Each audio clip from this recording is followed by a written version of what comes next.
उससे तुम घर आया, ठीक है। तो घर आने के बाद मान लो घर के पास बाउंड्री है तुम्हारा, बाउंड्री में गेट लगा हुआ है, ठीक। अब हुआ क्या कि गेट में ताला भी लगल है या गेट अंदर से लॉक है, तो तुम घर कैसे जाओगे? जा सकते हो? नहीं जा सकते हो। तो नहीं जा सकते हो तो क्या करोगे भाई? बेल बजाओगे या खटखटाओगे या आवाज़ दोगे, कुछ तो करोगे ना। तो मान लो कि आवाज़ दे रहे हो अपने घर के किसी सदस्य को, पापा मम्मी भैया बहन किसी को भी। अब उधर से वो आदमी जिसको तुम आवाज़ दे रहा था, वो आदमी जो है से छत पर घूम रहा था। तो छत पर जब कोई घूमते रहता है तो मतलब क्या चीज़, कैसे नीचे झाँकते रहता है गेट पर कोई आया का? नहीं ना, वो क्या कर सकता है, वो आराम से अपना घूम रहा है।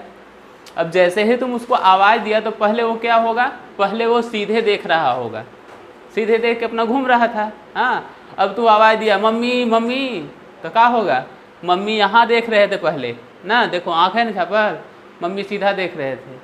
अब क्या हुआ भाई कि जब तुम आवाज़ दिया गेट के पास यहाँ आके, तो मम्मी यहाँ ना देख के किसको देखेंगे? तुमको देखेंगे। कौन आवाज़ दे रहा है भाई, काहे दे रहा है, देखेंगे ना। तो यहाँ देख रहे थे, अब वो कहाँ देखने लगे? नीचे देखने लगे। मतलब यहाँ से उनका आँख घूम के कहाँ आ गया? यहाँ आ गया। तो ऊपर से अगर नीचे कोई देखता है, ऊपर से नीचे, तो उस तरह से जो कोण बनता है, यहाँ भी एक एंगल बन रहा है, तो ऊपर से नीचे देखने पर जो कोण बनेगा उसको कहते हैं अवनमन कोण। क्या कहेंगे? अवनमन कोण। क्या कहेंगे? एंगल ऑफ डिप्रेशन, ठीक है। अवनमन कोण कब? जब कोई ऊपर से नीचे देखे। परंतु अगर कोई नीचे से ऊपर देखता है, नीचे से ऊपर, जैसे तुम आया तो तुम तो पहले यहाँ गेट के पास देख रहा होगा कि माँ माँ कर रहे हैं, तो माँ अंदर से बाहर आएगी, हाँ। लेकिन कंडीशन यहाँ माँ दिखाई नहीं दी, हाँ। तब तुम जब मम्मी ऊपर से चिल्लाए का होलो रे, तो तुम कहाँ यहीं देखते रहेगा? नहीं, तुम भी यहाँ से क्या करोगे, यहाँ से ऊपर की ओर, यहाँ से ऊपर देखोगे, यहाँ से ऊपर यहाँ, हाँ। तो जब यहाँ से यानी नीचे से ऊपर देखोगे, नीचे से ऊपर, तो उसको कहते हैं उन्नयन कोण, angle of elevation, angle of elevation. तो अवनमन कोण और उन्नयन कोण, ये दोनों त्रिकोणमिति का ही एक पार्ट हम लोग को पढ़ना है, जिसको कि हम लोग अपने एज में इस चैप्टर का नाम रखे थे या रखा हुआ था ऊंचाई और दूरी। ऊंचाई और दूरी हम लोग कहते थे इसको हाइट एंड डिस्टेंस ना। लेकिन तुलो के किताब जो है इसको कहता है त्रिकोणमिति के कुछ अनुप्रयोग, ऐसा कह के चैप्टर का नाम दिया है। मतलब यह त्रिकोणमिति का ही एक टुकड़ा है, एक पार्ट्स है। त्रिकोणमिति के ही कुछ फार्मूले इसमें लगेंगे और आसानी से सॉल्व हो जाएगा।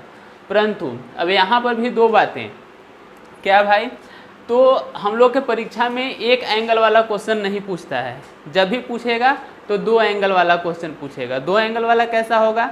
तो क्वेश्चन इस तरह से होगा, मान लो कि कोई एक व्यक्ति है, वो एक मीनार के पास धीरे धीरे मीनार की ओर जा रहा है। तो पहले वह जहाँ था वहाँ से मीनार की चोटी का कोण 30 डिग्री है, फिर 10 मिनट बाद मीनार के चोटी का उन्नयन कोण 60 डिग्री है। तो बताओ वह कितना दूरी तय किया? इस तरह से करके क्वेश्चन पूछेगा। जब भी पूछेगा तो दो एंगल के बारे में पूछेगा, ठीक है। तो चलो हम लोग धीरे धीरे आगे बढ़ेंगे, तो क्वेश्चन जैसे जैसे आएगा वैसे वैसे सॉल्व करेंगे। एक बात तो कंफर्म है कि त्रिकोणमिति हम लोग जब भी पढ़ते हैं तो किसके बारे में पढ़ते हैं?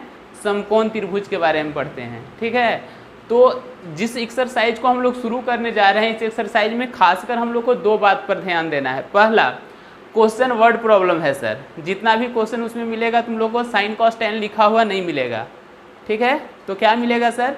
उसमें जो भी मिलेगा एक कहानी लिखा हुआ मिलेगा आप लोग को, उस कहानी से एक डायग्राम बना लेना है, मतलब फोटो बना लेना है, ठीक है।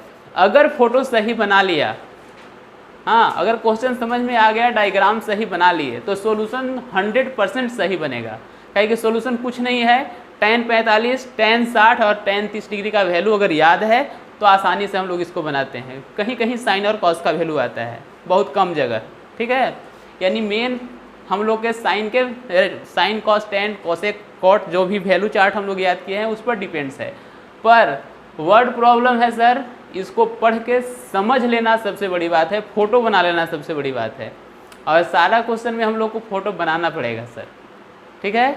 अगर हम लोग फोटो बनाना सीख गए तो आसानी से क्वेश्चन बना सकते हैं। जैसे पहला क्वेश्चन देखना,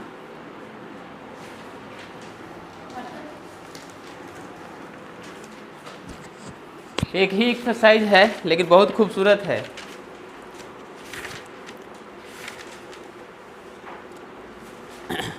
देखो क्या कहता है, कहता है कि सर्कस का एक कलाकार, कहीं साइन कोसाइन लिखा हुआ दिख रहा है नहीं ना, लेकिन है त्रिकोणमिति, ठीक है। क्या बोलता है, सर्कस का एक कलाकार 20 मीटर लंबी डोर पर, कभी देखे हो डोर पर लड़की को चलते हुए डंडा लेके, देखे हो ना, वही बात है यहाँ, उसको नट कहते हैं ना। कलाकार 20 मीटर लंबी डोर पर चढ़ रहा है जो अच्छी तरह से तनी हुई है और भूमि पर सीधी लगे खंभे के शिखर से बंधा हुआ है। यदि भूमि स्तर के साथ डोर द्वारा बनाया गया कोण 30 डिग्री का हो तो खंभे की ऊंचाई ज्ञात कीजिए। ठीक है, क्वेश्चन एक बार में समझ में नहीं आएगा, क्वेश्चन को कम से कम 2 बार 3 बार बार बार पढ़ना, तभी डायग्राम सही बनेगा, ना तो गलत हो जाएगा एकदम। हम बार बार जोर दे रहे हैं फोटो बनाए पर, अगर फोटो सही बन गया क्वेश्चन बन गया। फिर से क्वेश्चन देखो क्या कहता है, एक सर्कस का कलाकार है, उसके पास 20 मीटर लंबी एक डोर है, ठीक है, और क्या है, एक खंभा है, उसके शिखर पर बंधा हुआ है। तो एगो खंभा छाप लेते हैं, खंभा ऐसे ही गड़ा होगा ना, जमीन पर गड़ा है तो सीधा गड़ा है, जमीन कहाँ है भाई, तो जमीन तो नीचे होगा, ऐसे 2 चीज़ हो गया। अब रस्सी कहाँ बांधेंगे, इसके शिखर पर बांध दिए, और क्या, रस्सी को बांध के कहता है भूमि के उस बिंदु पर खींचकर टाइट कीजिए। मान लीजिए भूमि के एक बिंदु पर खींच के इसको यहाँ टाइट कर दिए, हो गया। तो रस्सी कितना, रस्सी सर 20 मीटर लंबा है, ये टाइट करके बंधा हुआ है, चलिए बांध दिए। अब हम लोग देख रहे हैं कि भूमि और खंभा के बीच खंभा सीधा गड़ा है तो 90 डिग्री का कोण बन रहा होगा, यानी समकोण त्रिभुज तो बना दिए। और एक बात दिया है, क्या बोलता है कि यदि भूमि स्तर के साथ डोर, भूमि के साथ है डोर 30 डिग्री का कोण बनाता है, तो भूमि और डोर कहाँ मिल रहा है, यही ना, तो इस जगह पर कितना डिग्री का कोण बनाता है, 30 डिग्री का कोण बनाता है। तो पूछ रहा है कि खंभे की ऊंचाई ज्ञात कीजिए। ठीक है, चलो तो खंभे की ऊंचाई ज्ञात कीजिए। पहले हम इसको लिख देते हैं ए बी और सी। अब देखो दूसरा बात, जो एक बात तो डायग्राम पर हम लोग ख़त्म किए थे, दूसरा मेन बात क्या है कि फोटो तो हम लोग बना दिए। अब फोटो में कौन खंभा है, कौन रस्सी है और कौन भूमि है, इसमें दिख रहा है, नहीं ना दिख रहा है। अब कैसे कहेंगे कि ये खंभा है, ये खंभा थोड़ी, नहीं तो डंडा खींचे हैं एक, है नहीं ना है। तो इसको हम लोग को कहना क्या होगा, तो मैथ से इतना खूबसूरत चीज़ है कि कुछ रख के और कह दो कि फलना चीज़ है तो मान लेते हैं, क्या करते हैं उसको लोग मान लेते हैं। तो हम लोग को भी यहाँ क्या करना पड़ता है, लिखना पड़ता है कि माना क्या चीज़ भाई, ए बी। ए बी कौन है, खंभा है, बस इस चीज़ को लिख देते हैं। जो चीज़ प्रश्न में लिखा हुआ है, फोटो छापे हो ना, उसको लिख दोगे, क्या है भाई, तो खंभा है, ए बी खंभा हो गया।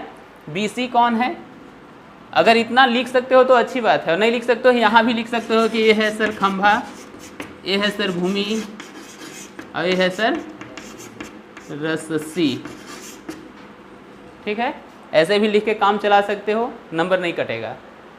ठीक, ऐसे भी लिख दो कि माना ए बी एक खंभा है जो बी बिंदु पर खड़ा है तथा इसके शिखर ए पर एक रस्सी को बांधे हैं जो कि भूमि के सी बिंदु से खींचकर टाइट किया गया है। बी और सी भूमि के 2 बिंदु हैं, ये बात भी लिख लोगे तो भी गलत नहीं होगा। तो जैसे इच्छा लग रहा है कि ज़्यादा बोझा है तो ऐसे लिख देंगे, लेकिन लिखेंगे ज़रूर, नहीं तो वो ए बी सी डी से नहीं कोई जानेगा कि तुम्हारा ए बी सी डी कौन है। आई बात समझ में, तो इसी लिख दोगे तो वो स्पष्ट हो जाएगा कि हाँ हाँ ठीक है, बच्चा जानता है कि खंभा खड़ा किया है, भूमि है, रस्सी है, इस चीज़ को छापना है। हाँ, अब क्या है भाई, तो एक चीज़ दिया हुआ रहेगा, दूसरा चीज़ निकालना रहेगा। एक चीज़ दिया है, दूसरा चीज़ निकालना है। तो जो चीज़ दिया है और जो निकालना है उसका अनुपात ले लेते हैं। अनुपात मतलब बटा, अनुपात मतलब बटा। तो निकालना क्या है भाई, खंभा, तो खंभा कौन है, ए बी है सर। ठीक, दिया कौन है हमको, रस्सी, यानी ए सी दे दिया है, ए सी लिख दिए। अच्छा, इसको हम लोग त्रिकोणमिति में क्या कहते हैं, परपेंडिकुलर, लंब, पी, यही ना, तो इसको हम लोग कह सकते हैं P। इसको क्या कहते हैं? कर्ण, हाइपोटेनस, यानी इसको हम लोग H। अब पापा हथु कौन में होता है? साइन थीटा में, बराबर का हो जाएगा साइन थीटा, हो सकता है। अब देखो ए बी तो हमको नहीं दिया है ना सर, ना दिया है। ए सी लेकिन दिया है कितना? 20 मीटर, 20 लिख दिए। साइन और थीटा भी हम लोग को दिया है कितना? 30 डिग्री, लिख दिए इसको। अब देखना ए बी बटा 20। अब साइन 30 डिग्री का वैल्यू हम लोग जानते हैं कितना? 1/2 होता है, तो लिख दो इसको 1/2। अब इसको तिरछा तिरछी गुना कर देते हैं, तो ए बी को 2 से गुना करेंगे तो 2AB बराबर कितना? 20। 2 यहाँ गुना में है सर, उस पार जाएगा, क्या होगा? भागा। तो ए बी को 2 से भागा दे देंगे कितना? 10। और ए बी कौन था? खंभा। तो अतः खंभे की ऊंचाई कितना? 10 मीटर। आया? लेकिन क्वेश्चन इस तरह का पूछेगा नहीं परीक्षा में, काहे कि इसमें देखो एक एंगल वाला है, ठीक है। एक एंगल वाला जल्दी पूछता नहीं है, जब भी पूछेगा तो 2 एंगल का